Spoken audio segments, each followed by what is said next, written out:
Itu yang tahu ketentuan Allah. Allah menjadikan kucing, cacing dalam tanah, nggak ada urusan Allah itu. Allah menjadikan seorang kafir urusan Allah.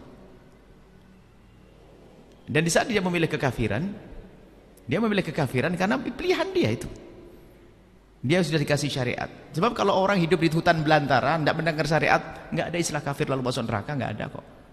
Yang dikatakan kafir masuk neraka sudah datang Islam kok tidak menerima itu. Kalau ada orang, kan ingat di majelis pertama di sini, orang yang tidak sampai kepadanya dakwah, orang di tengah hutan belantara, nggak pernah dengar Islam, kalau mati, biarpun dia nyembah berhala, mati masuk surga kok. Ayo, ini dikasih petunjuk, nggak mau, kan kurang ajarnya dia. Nggak ada rugi di sini. Orang jadi cacing nggak pernah protes, dia menikmati di dalam tanah dan sebagainya, enggak. Nah, kemudian mungkin ada yang berkata begini ya, kok Islam kejem banget orang kafir masuk neraka gitu ya. Islam Allah kejem banget orang kafir masuk neraka, apalagi Islam. Ada sebagian sekarang mulai ada upaya orang di luar Islam ya bolehlah masuk surga, berhak mendapatkan surga. Kalau tidak masuk surga Allah Maha kasihkan kasihan, kan gitu. Anda kok ribut? Dianya nggak mau kok. Anda ini kok nonjol-nonjolin, nawar-nawarin. Dia nggak mau. Dia kita tawar di surga, kita juga nggak mau. Coba Anda tawarkan kepada orang hidup muda, masuk surganya Allah, nggak mau dia. Loh kok Anda ribut? Ada orang akhir zaman sok mengatakan dia boleh masuk surga, nggak apa-apa dia mendapatkan surga. Selagi dia berbuat baik dapat surga. Kok aneh Anda itu? Dia nggak mau kita tawari surga. Dia merasa punya surga sendiri kok. Nggak ada urusan di sini. Jadi nggak ada istilahnya. Bukan, dan tidak ada istilah tidak adil. Kok Allah nggak adil? Sangat adil Allah. Nggak ada Allah berbuat zalim, nggak ada zalim. Anda tahu zalim kan begitu. Zalim itu misalnya ada seorang pegawai kesepakatan dengan saya, kerja dengan saya akan gaji per bulan 2 juta.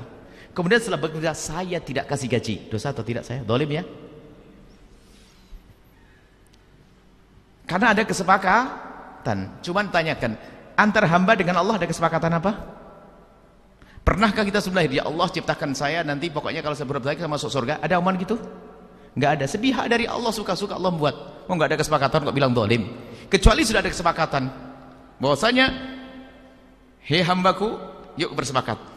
Aku ciptakan engkau dan aku akan masuk surga kau. Kemudian Allah masuk ke neraka, baru zalim. Nggak ada zalim bagi Allah.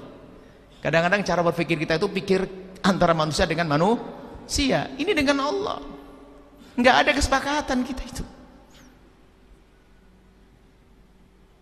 Cuman Allah berjanji setelah itu, kalau kau berbuat baik akan aku beri kebaikan. Dan Allah tidak akan ingkar janji, itu baru benar itu. Tapi bukan berarti Allah harus membalas, enggak. Cuman Allah tidak pernah ingkar janji. Seperti itu. Jadi orang kafir dia yang tidak mau dengan Allah. Orang tidak mau dengan Allah. Bahkan ngerti syariat, Abu Jahal tahu Nabi Muhammad benar. Bahkan di dalam diri kita pun ada pembangkangan, kok ngerti itu kebenaran. Mata kita haram, tahu kan? Itu haram. Tapi kadang-kadang masih diem-diem, ada orang haram loh, padahal tahu kita. Padahal kita tahu haram loh. Sudah gitu dihukum oleh Allah, ya Allah kok kejam loh. Kalau sudah tahu haram kok ambil. Jadi tingkat pembangkangan itu yang berbeda-beda. Super bangkang, pembangkang adalah kekafiran tadi. Semoga Allah menjauhkan kita dari sebab kehinaan. Allah memilih kita sebagai ahli surganya. Allahu a'lam bishawab.